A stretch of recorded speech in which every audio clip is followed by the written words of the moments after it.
Hi everyone, welcome back to Cotto Verde. My name's Annette. Today we are sowing Scabious and we're sowing all the different varieties of Scabious. So that includes the annual Pincushion flowers, and it also includes the Nautia macedonica, which are the Macedonian Scabious, and they are perennials. And I'm also going to sow one other Scabious, which is called a Cephalaria Gigantea, which is a giant Scabious. And last year my giant Scabious grew to at least 8 feet tall. So what I'm going to do is just describe to you a little bit about Scabious and how they like to grow, and then I'm going to go through the varieties that I'm sowing today, and then I'll show you how I'm sowing them. So Scabious like to grow in sunny positions. They will take part shade. I would call that maybe, light shade.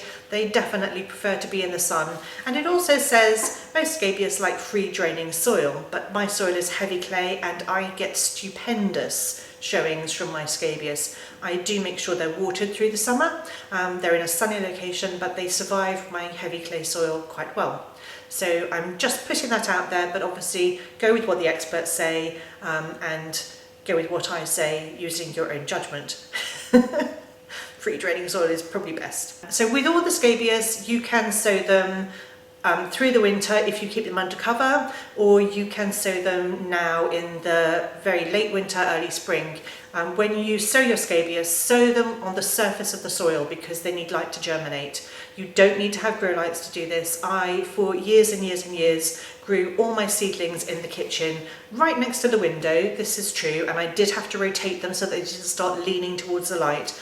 But if you don't have facilities to grow loads of plants, if you don't have grow lights, if you don't have a greenhouse yet, I don't have a greenhouse yet, then you can certainly start things off in your kitchen or another room in your house if it gets plenty of light. So just quickly, in case you don't know the difference, the perennial Scabious that I'm sowing today means that once I've sown them and planted them in the ground, they will come back year after year. So they'll die down in the winter to ground level, and then the next year they'll start shooting again.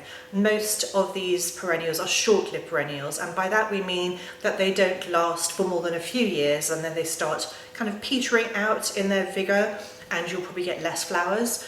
Judge and see. I've had my giant Scabious in the ground for 2 years now, and they're still doing great, and they're the perennials. So yeah, just try it and see. I'm sowing a lot of Scabious today. I'm sowing more than 10 different varieties, but feel free to just start with one variety that you particularly like and see how it goes. All my seed packets come from either Chiltern Seeds, Nikki's Nursery, or Swan Cottage Flowers. So I'm going to go through the different varieties of seeds that I'm sowing today, and I'm going to put a picture up on the screen so that you can see what it looks like. So I'll start with the annuals. The seeds I'm sowing today are Black Knight, Burgundy Bow, and Merlot Red. Merlot Red was definitely one of my favourites last year. It's just the most gorgeous colour. Can't get enough of that one. I'm also sowing Beaujolais Bonnets and Summer Fruits, which is a variety I haven't sown before. I'm sowing Salmon Queen. I also haven't sown that before. I'm sowing Snow Maiden, which is the white version, very useful. And I'm sowing something else called the QIS Formula Mixture that I haven't sown before, so we'll see what that looks like. And then I'm sowing the Swan Cottage Blend, which is a mixture of colours. And then this is very exciting. This is the last annual, and this annual is called the Drumstick Scabious. And whilst it's got fairly ordinary and I think not very voluptuous pincushiony-like flowers, they're kind of white. Most people grow this because of the seed pod. And the picture's up on the screen, but this is actually called a ping pong Scabious, drumstick Scabious. It's also called the starflower Scabious, and its actual name, I think, is something like Sternkugel. Sternkugel. I'll put that up on the screen too. Anyway, I haven't sown that before. I haven't needed it, but I really fancied a go, and it's an annual, so it should be fairly straightforward. So then onto the perennials that I'm sowing today. I'm sowing Cephalaria Gigantea. I actually really like saying that name. This is the giant scabious. I've had so much luck with them. They're gorgeous. I can't tell you how many photos I have in my phone with bees all over them, and other insects, but mostly bees. Like, they fight over the scabious. They're like three on one, two on the other. The giant scabious seem to just, I don't know why these ones in particular attract the bees, but the bees went mad for them. It says here it gets to 1.8 meters. I would say it definitely does. Mine got to 8 feet, and it was covered in flowers.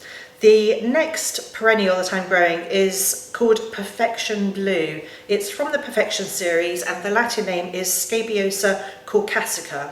I think I already have some of these in my garden, but this one looked paler blue on the Chiltern Seeds website. It looked paler blue than the colour that I have in my garden at the moment, so I'm going to try it and see. I'll just sow a couple of those. And then we're on to the Macedonian scabious, Nautia macedonica. I'm sowing just the normal red one, and I'm also sowing a variety called Melton Pastels. So I'm very excited about those, and those are perennials, so I'll sow just a few and see how I do. So don't forget to label each row. I tend to do this in advance so that I don't forget. And I just want to show you that these seeds look like little shuttlecocks, but I'm going to see whether I can break one apart to show you that this isn't actually the seed. Okay. So I don't know how well this is going to show up, but the seed is in there. Oop. So that is the seed, and this is just like a casing that it comes in. So that's the seed there. But don't break apart the casing, you don't need to do that, I would not advise that. So what I'm going to do is just put a tiny dimple in the soil. Do not cover them, they need light. So just make a tiny little dimple, and I put one seed into each one. So I just put one seed in there, one seed in there.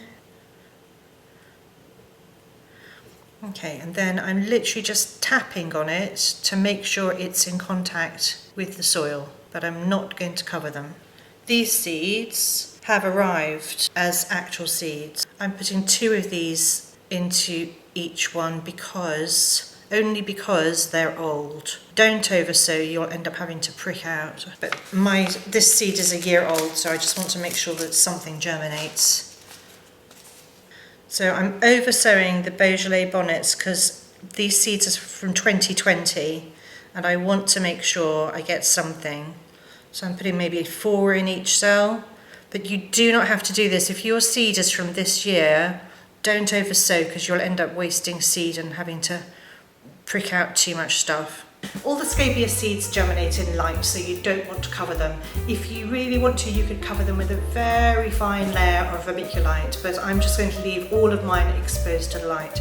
I plant in peat-free multi-purpose compost. I use the Melcourt Silver Grey that's recommended by the RHS. I don't use seed compost because it dries out too quickly for me. My compost is pre-moistened. It's not normally how I do it, but we've had storms and everything here, so all the compost in the garden, in the bags, is soaking wet.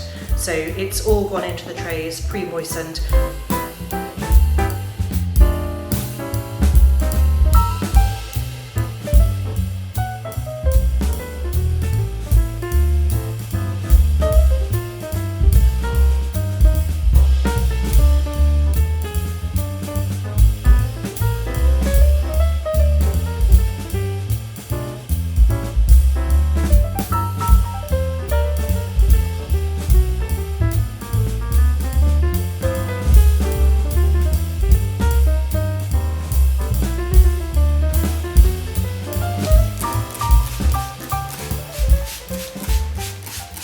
So I'm just dampening them all down.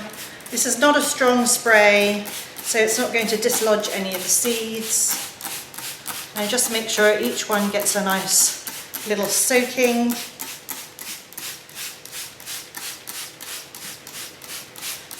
I'd say if you don't have a mister, you could probably just very gently use a little watering can, but they're not expensive to buy these things, they're cheap.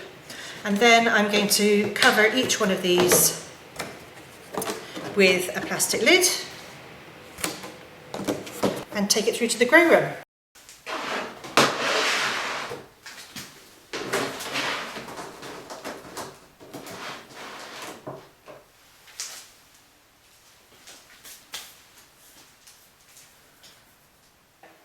So I hope you've enjoyed this video and found it useful and interesting, and maybe it's inspired you to try your hand at growing some Scabious this year, whether they're the annuals or the perennials. They are fantastic flowers. I love them in arrangements. They really are like pincushions. They're kind of rounded and fluffy, and they're so pretty. Anyway, if you have enjoyed this video, please do subscribe to my channel and follow along by hitting the bell button, because then you'll be notified every time I post a new video. Thank you so much for watching today, and I'll see you all next time. Depth? Is depth the right word? That's not the word I'm looking for. Anyone would think I didn't get enough sleep last night. So, I don't ever rely on self-sown seeds. So, hello everybody. Hello everybody. Hi everybody. Hi everybody. How is it so difficult? In one of my videos I said 8 meters, but I corrected that. They weren't 8 meters tall, they were 8 feet tall. I don't know what I'm going on about. What am I going on about? So just to cover quickly, in case you don't know the difference between just to cover, oh, don't want to say that.